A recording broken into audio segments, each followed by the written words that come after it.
Hello everyone, my name is Kanjan, and in this video I'm going to be talking about tips to get better at Halo 5 or improve your gameplay. I'm going to mainly be focusing on team play that involves like Team Slayer, Team Arena, which involves objectives or Slayer. And in the background I'm going to be running a game that's it's just an average game. I solo queued in Arena. There's no communication going on, so it's not my best game, but I think it's important to look at games like this because you can learn a lot about how you play and how you can adjust to play with other people even without communication. Watching old gameplay or watching pro gameplay through streams or YouTube or past broadcasts that are saved, however you do it, watching old gameplay can teach you a lot of things, especially if you're watching your own, because you can learn a lot of mistakes that you're making repetitively that you may not have seen before, just because you go in your match and you play your game and then you play the next and you don't really think of it. But to become a better player, you got to really start to think about how you play the game and the actions you take to better yourself and whatnot. Besides that, I'm just going to be covering broad topics, but I mean things like map movement, teamwork, strafing, shooting, and gun battles, and then just other general knowledge. But just jumping right into it, your map movement, you gotta think of it almost as the map is like a pie chart, and if your team or yourself, you're located in one spot of that pie chart, that leaves the rest of the area open for the other team. So if you end up slaying the other team, you can make really good predictions on where the enemy team is going to spawn just by seeing everyone's position on the map, because generally they're not going to spawn right on you. And then in other terms of map movement, you want to move with your team, and I don't mean run side by side. That's not necessary. My motto is, if you can have the same shot or the same view on a person, or you can put shots on the same person I'm looking at, then you're fine. If you can help out your teammates from wherever you are, then that's good. And the different angles provide for better cover for your teammates. That way you both don't get picked off by like a rocket launcher or a grenade. And then usually the enemy will have trouble deciding who to shoot and where to go. So overall, just having that separate angle from each other, but still being able to see the same person, it helps tremendously. If you happen to be playing with a full team of 4 and you are communicating with each other, it's really important to be putting shots on everyone you can, or everyone you see. If everyone on the team is doing this, then you're more than likely to run across someone that's already weak, and that just gives you the upper hand. So just, again, putting shots on everyone that you can, unless you're in a scenario where you're trying to be stealthy for whatever purpose. In general, this is something that you try and develop. So working on your communication is a really important part of team play, and a little trick that I like to do that may seem obvious that a lot of people don't do, or a lot of people I notice aren't using. When they call out a location, they just say the location, and I found it to be a lot more effective if you call out whoever you're intending to help you, or if you see a teammate near you, call out their gamer tag or call out their name and be like, hey, I'm pushing this spot, push with me. And that way you know that they know it's their responsibility to come help you, but you also know, like, if they can't, because they may respond, no, I'm waiting for a power up, no, I'm in a battle already. Whatever the case may be, communication is clear at that point.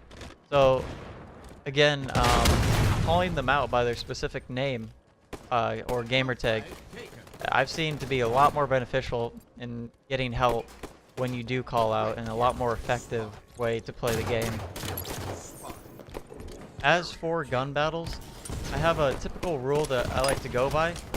If I don't kill someone in the first 5 to 7 shots, typically I like to back off and reposition. And the reason for that is if you're in a gun battle too long, other people begin to notice, or you get called out, and the other team has more time to come help their teammate that's getting shot at. So it's important to reposition if you can after those 5 to 7 shots, give or take.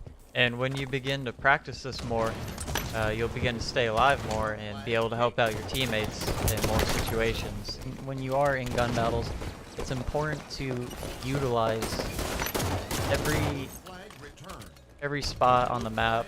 And what I mean by that is you want to cut off as many angles as you can to where someone can see you, so that prevents you from getting shot by other enemies. Essentially what I'm saying is make yourself the hardest kill in the game, and do this every time you're alive. If you are bobbing and weaving around corners and putting your back to walls, eliminating as many angles as possible, you're going to be a lot more successful in your gun battles, just by being aware of your surroundings and learning how to use the map to eliminate as many angles as possible so you get shot the least amount and you make it harder for the other team. As for weapons, you're going to want to become acquainted with the map and the weapons that spawn on the map. And what I mean by this is utilize all those different weapons that do spawn on the map, because this is going to give you a slight advantage when it comes to gun battles with other enemies, because certain weapons do better in different situations. So you want to begin to utilize the benefits that they give you. Obviously a light rifle is going to be really good long range, even close range. So simple things like that, or a plasma pistol, or a brute rifle. Picking up these extra weapons just gives you that much of an advantage, and when you learn to take advantage of little things like that, that already puts the enemy at a disadvantage and gives you the upper hand. So utilizing everything on the map and angles on the map, power positions on the map, it's really important to becoming a good player, because when you watch players that are very good at this game, they will do all these things. They'll pick up, the plasma pistol, the brute rifle. Another important thing is they won't drop down for kills. They won't chase kills. When you drop down from a power position, or like say top mid on some map, you're giving up your power position, but you're also chasing after, and you're possibly sprinting after this person. So you're following them and giving away your position right away. But usually when people are weak on the other team, they're going to run to their teammates. So you're basically running into your own trap. You're going to run and most likely die because of chasing a kill. So it's really important to remember not to chase kills for a few reasons, but again, you're giving up your power position, you're giving the enemy team an opportunity to have an easier kill, and you are making yourself vulnerable if you're spraying after them, whether you have the upper hand or not, because again, they're likely calling you out or running to their teammates. So it's just a good habit form not to go after these type of kills. And then in terms of your sensitivity and your aiming, if you want to be consistent, I personally suggest playing on a lower sensitivity. A lot of really great players play on lower sensitivity because it's easier to be consistent. Sure, you may play on the high sensitivity and you have good games every now and then, but if you can't have a good game or a decent game every game, then you're not being consistent really.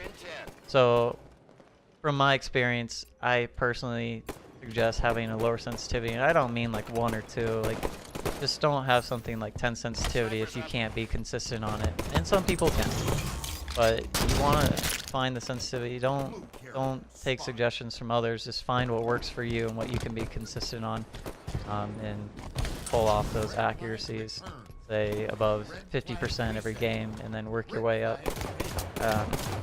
That's another important thing to look at when you're trying to get better.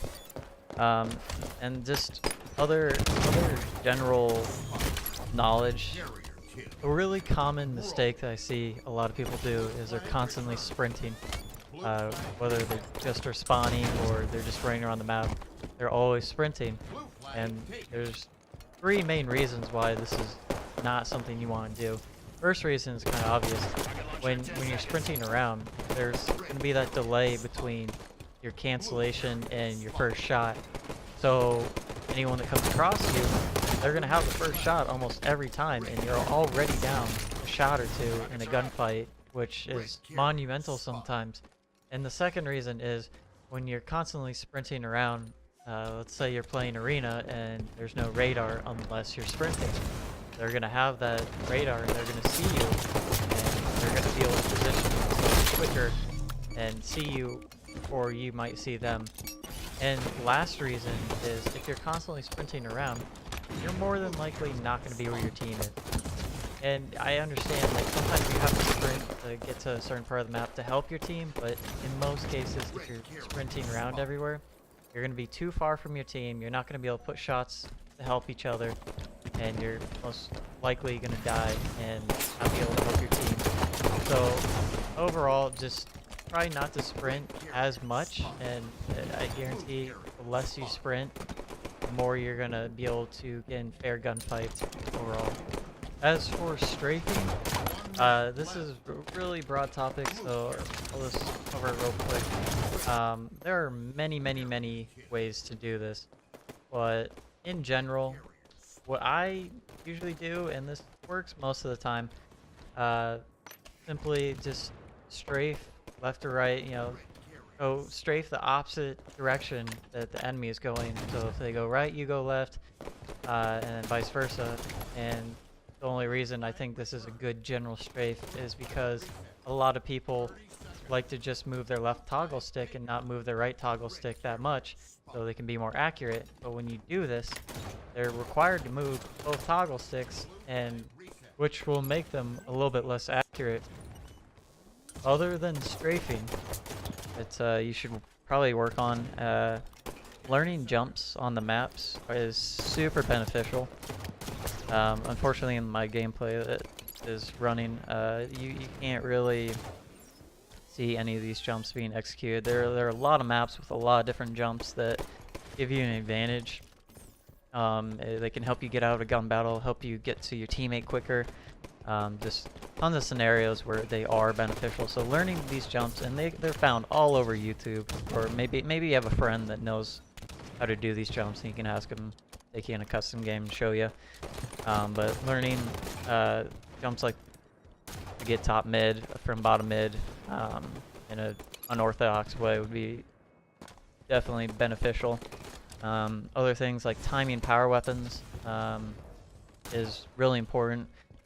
I've definitely lost a lot of games just because my team or myself did not utilize power weapons.